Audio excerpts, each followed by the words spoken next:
Among the reinforcements which had answered the general call for assistance was a dog van.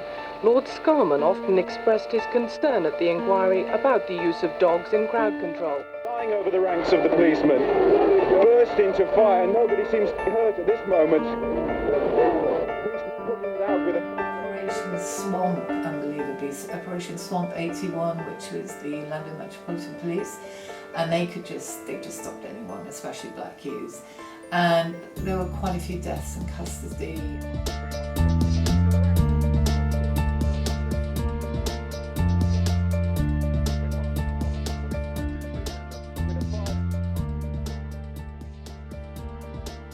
For me, 1981 was about a sense of powerlessness on the part of the overwhelming majority of people who lived in Brixton.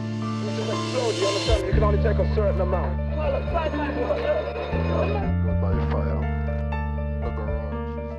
On a Saturday morning, we all went down to Brixton en masse from about 9:30 in the morning, looking for confrontation with the police. And the tension slowly rose throughout the morning, and the pavements were heaving with young black guys, and the police were walking in sixes and sevens, and they're bad-eyeing us and we're bad-eyeing them. They literally went and picked up this Mini and turned it over on its roof, and then the petrol started to pour out of the tank, and they lit it, and that's where it all started. Subsequently, I did become a police minister, the minister for police, in 1998.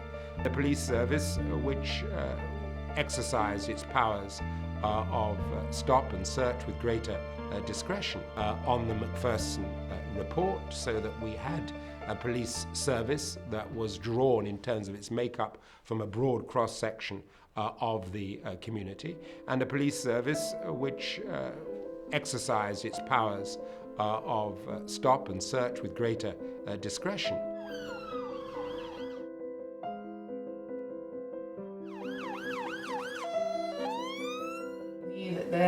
There'd been trouble in Brixton, but really serious trouble. The shops had been completely looted and places were on fire, and Brixton was basically burning. But the response from the police, I mean, for smoking a spliff, could your skull be cracked open with a truncheon in a police cell? And so with this brutality, is it a surprise that we was looking for confrontation? So no, I do not regret in any way, because they were a renegade police force as far as I'm concerned. And Well, that's the kind of life we had in Brixton at the time. As young men, particularly as young men from the Caribbean, we had a lot of hassle with police. Same things people complain about today, stop and search, people getting arrested for what's called sus. Now the law, where the police only used to have to suspect that you were up to something, they could arrest you and convict you. Always defended my whole life as a parent, as a teacher here. I felt I've had to defend the name of Brixton because people, even now, less so now, but people have constantly said, oh, Brixton's dangerous, Brixton's this, Brixton that. The media gave it, just latched onto this idea that it was a dangerous place, that people were always rioting, which wasn't the case at all. Black people were discriminated against in terms of stop and search and the sus laws. Black people were subject to frequent racist abuse by the police, and they suffered injustice at the hands of the courts.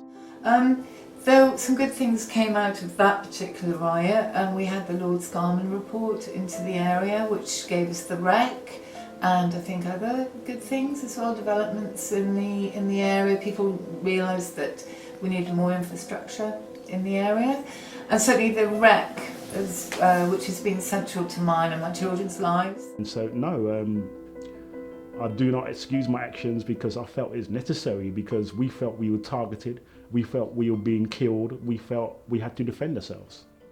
You have to ask ourselves, what can we do to make a difference? And my belief is that people, by getting together, by being focused, by being organised, can make a difference.